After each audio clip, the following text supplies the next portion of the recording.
सबसे पहले आप अपना संक्षिप्त परिचय बताइए। मेरा नाम धीरज है और मैं बिहार का रहने वाला मखदूमपुर ब्लॉक नौगढ़ मेरा गांव है। और मेरा शिक्षा पटना यूनिवर्सिटी से बीए में वहां से हुआ है। उसके बाद फिर मैंने दिल्ली से एमफिल किया है। उसके बाद कुछ कॉन्फ्रेंस के लिए मैं कनाडा, अमेरिका और फिर 2019 में मैं साइप्रस गया हूं पेपर प्रेजेंट करने के लिए। कुछ पब्लिकेशन भी मेरा है, तो ये मेरा है। और समाज से मैं जुड़ा हुआ हूँ। समाज में कुछ घटनाएँ होती है, कुछ दिक्कतें होती है समाज में, तो मुझे हर्ट होता है, उसके लिए मैं लड़ता हूँ। जो भी संभव होता है उस जो प्रयास मैं अपने पर्सनल तरीके से कर सकता हूँ या फिर लोगों के समूह से, तो मैं करने की कोशिश करता हूँ। आप साइकिल यात्रा पे हैं, आप क्या सोच समझकर ऐसा साइकिल यात्रा चला रहे हैं जो कि किसानों के हित में मांग जो थी सरकार पूरी कर दी है? तो अभी आप यात्रा पे क्यों हैं? हाँ, तो मेरा इसका ये वजह है कि मतलब मैं कुछ समय से बैठा हुआ था, आंदोलन चल रहा था, ये पूरा मास मोबिलाइजेशन हो गया था। हर तबके के लोग, हर समाज के लोग इससे जुड़ रहे थे और मैं घर पे था। मैं रहा हूँ, छात्र जीवन में एक्टिव रहा हूँ, बहुत सारा जो भी सोशल इशू होता है उस पर काम करता हूँ, लेकिन बैठा हुआ था तो लग रहा था कि इतना बड़ा आंदोलन चल रहा है, इसमें मेरा कोई कंट्रीब्यूशन नहीं है।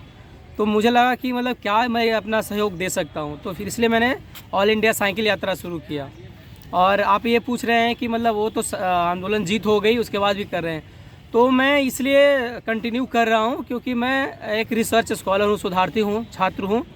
तो मैं देखना चाहता हूँ, आंदोलन तो जीत हो गई है लेकिन ये पूरी तरह से जीत नहीं हुई है, लोगों की मांग पूरी नहीं हुई है। अभी भी बिहार में किसान देखेंगे, किसान हैं या मजदूर हैं, अभी भी देख रहे हैं कि धान जो अभी हाल फिलहाल में कटा है।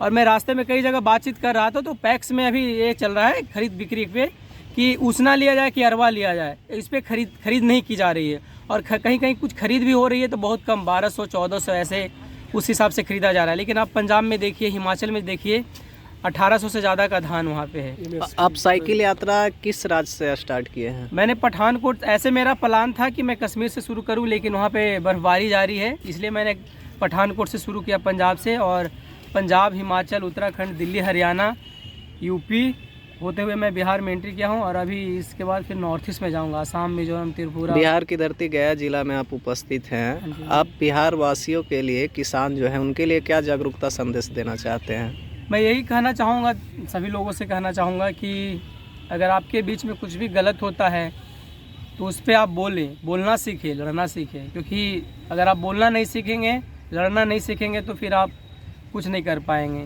आप एक जानवर के समान हो जाएंगे। तो मतलब कोई भी व्यक्ति हो, चाहे एक चाय बेचने वाला हो या बड़ा किसान हो या कोई भी पदाधिकारी हो, कोई भी हो, अगर गलत हो रहा है तो उस पर आवाज़ उठाएं अपना। चाहे कोई भी पार्टी से हो, किसी से भी हो, लेकिन अगर कुछ गलत हो रहा है तो आप आवाज़ उठाना सीखें।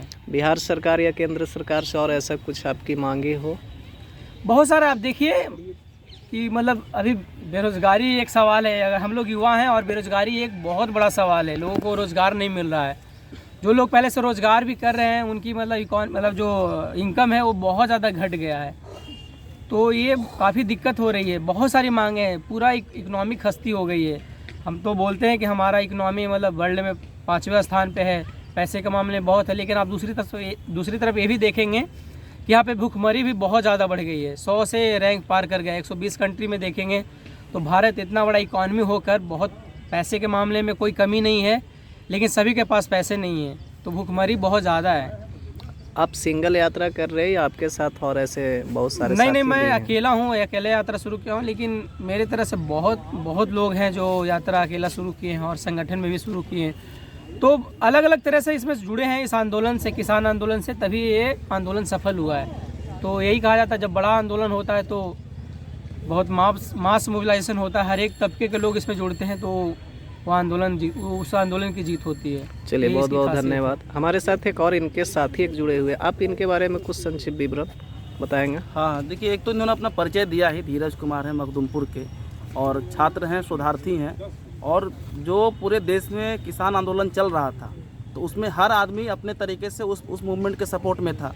तो धीरज जी को ये लगा कि मेरा भी इसमें पार्टिसिपेशन होना चाहिए, मेरी भी इस मूवमेंट में सहभागिता होनी चाहिए। और उसी समझ के साथ इन्होंने यात्रा शुरू की, पंजाब होते हुए हिमाचल प्रदेश, उत्तराखंड, दिल्ली, हरियाणा, उत्तर प्रदेश, उसके बाद ये बिहार में आए हैं।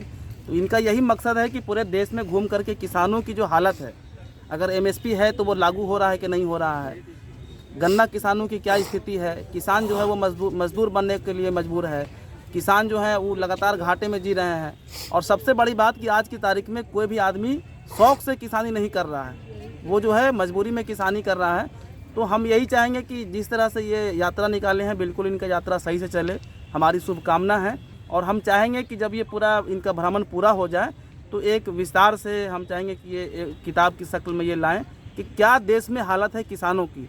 अलग अलग, जैसे हम लोग यहाँ पे बिहार में हैं मगर नहीं जानते हैं कि हिमाचल में किसानों की क्या स्थिति है, क्या किस तरह के लाभ मिलते हैं। तो ये इनके क्या आपको लगता है कि धीरज जी की एक जो जागरूकता साइकिल अभियान है, इससे किसानों के अंदर एक जागरूकता उत्पन्न होगी? अब देखिए, हम लोग तो यही मानते हैं कि हर आदमी जितना समर्थ हो सकता है, उसकी जो अपनी व्यक्तिगत क्षमता है, सीमा है, उसके दायरे में रह के करना चाहिए। तो धीरज भी लगातार जब भी जिस रास्ते से भी ये गुजर रहे हैं तो कोशिश कर रहे हैं कि गांव में रुकें और वहाँ के किसानों से बात करें और वहाँ के किसानों की समस्याओं को समझें, उनको किस तरह का लाभ मिल रहा है या लाभ मिलने में किस तरह की दिक्कत आ रही है। तो इस तमाम तरह की चीज़ों के साथ